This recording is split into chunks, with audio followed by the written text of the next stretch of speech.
In some of our previous videos, we discussed brand discovery, we discussed how to get sponsored. Today, I want to dive into brand archetypes and what they can do for you. There's no denying that building a brand is not an easy thing to do. It takes a lot of time and hard work to build a solid brand.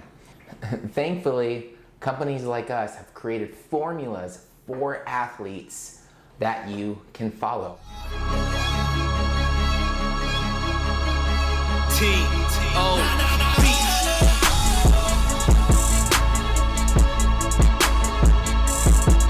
Hey guys, welcome to Creative. Here we use our passion for the game to change the game. Every week we talk about solutions that can truly change the business of sports. Today, we'll be diving into brand archetypes in this first part of our brand archetype series.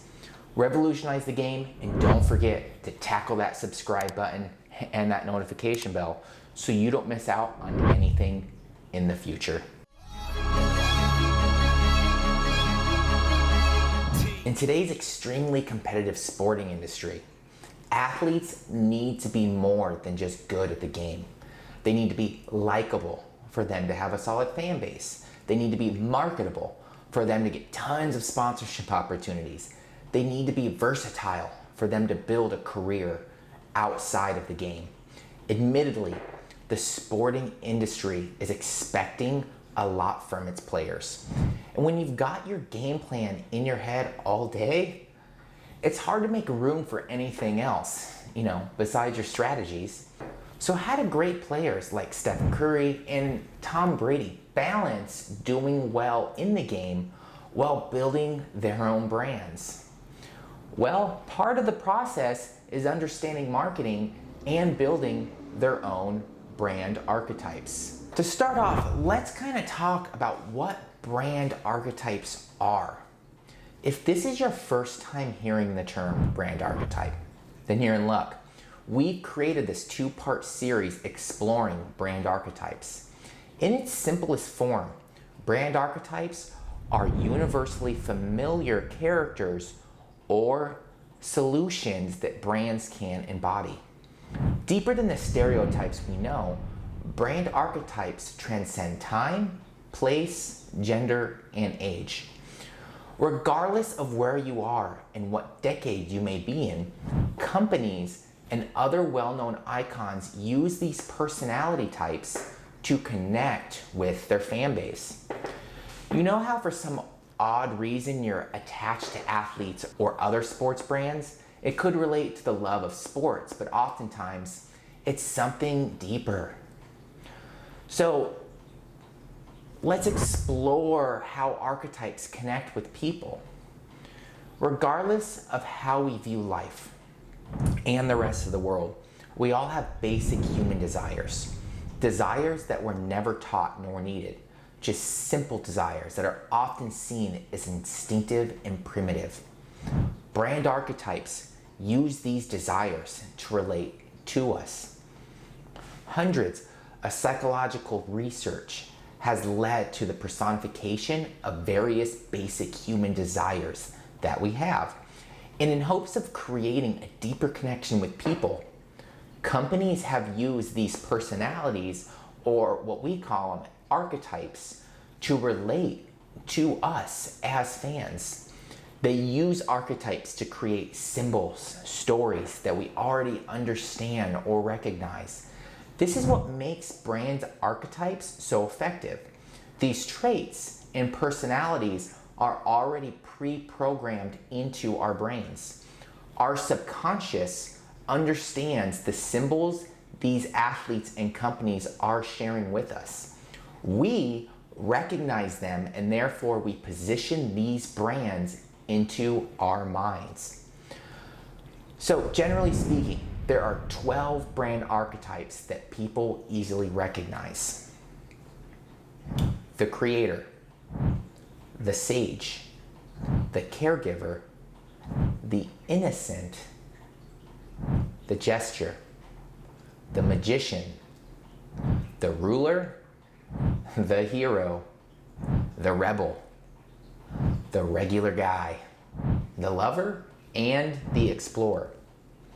Brands who want to establish stronger connections with their archetypes need to establish a fully formed personality that their audience can relate to.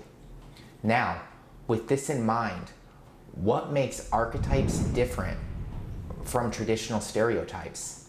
Unlike stereotypes that are defined by simplistic norms rooted from culture, archetypes come from distinctive and universal truths about people. Some people are just simply driven by liberation, while some are driven by intimacy. It's just the truth.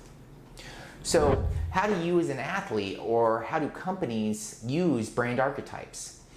Throughout our small series, we want you to keep in mind that brand archetypes are meant to help you build a strong foundation for your brand. Meaning, it's not just about picking a characteristic that you think fits you best. Before you're able to use a brand archetype, there are 4 things that you should do. Go through some discovery. Figure out yourself. A lot of people go into the brand archetype quizzes thinking it'll help them figure out the kind of brand that they can build for themselves, when in reality, these quizzes don't give enough room for brand discovery to take place. The questions that they ask don't dig deep enough, only asking questions that discover surface level things about yourself. So instead of solely depending on your entire future in a quiz you found online, get down to the nitty-gritty of things by exploring what your desires are. What drives you to do all the hard work that you're doing in your career? Is it your power or service?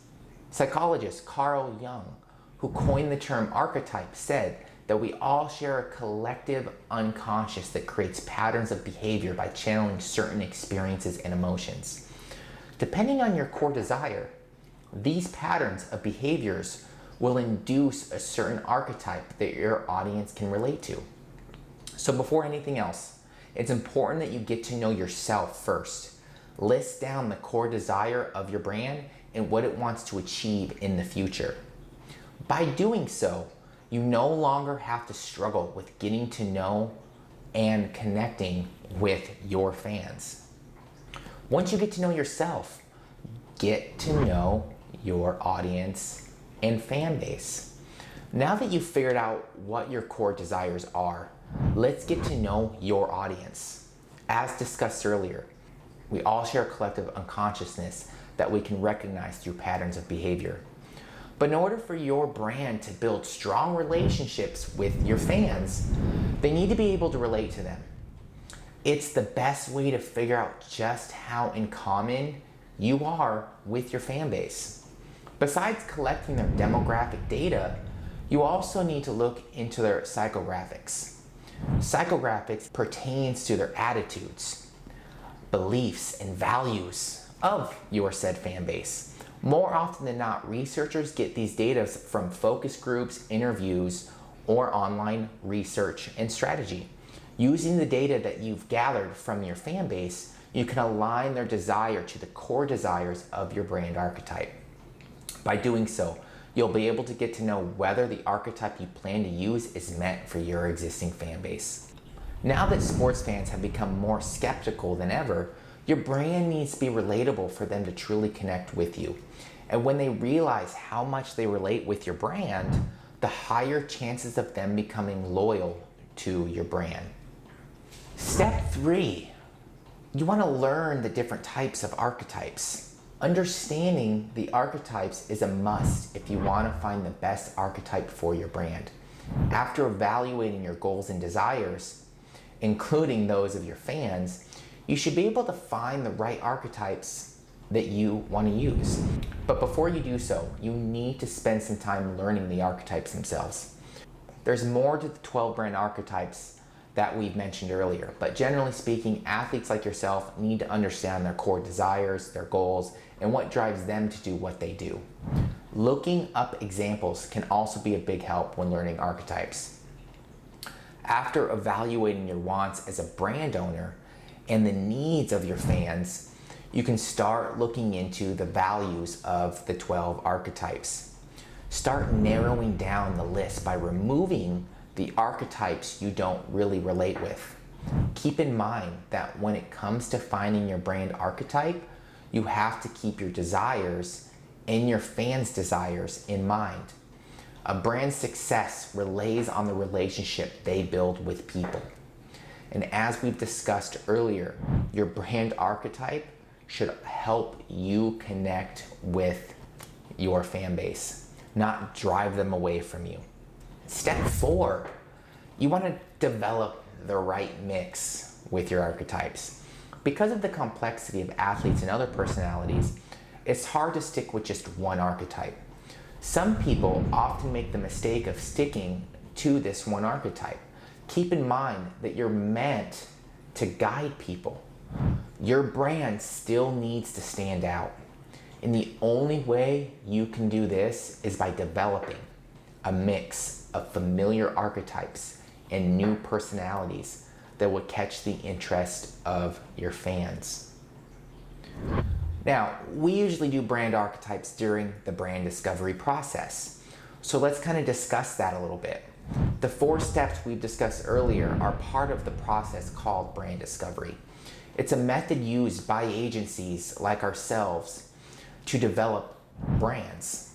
A process calls for an extensive research and discovery process in order to build a successful brand.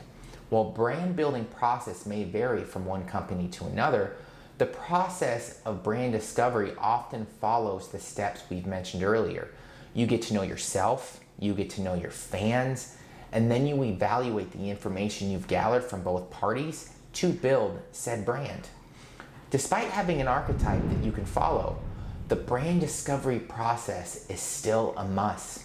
After all, it would be impossible to find your archetype if you barely have an idea of what you want your brand to be like.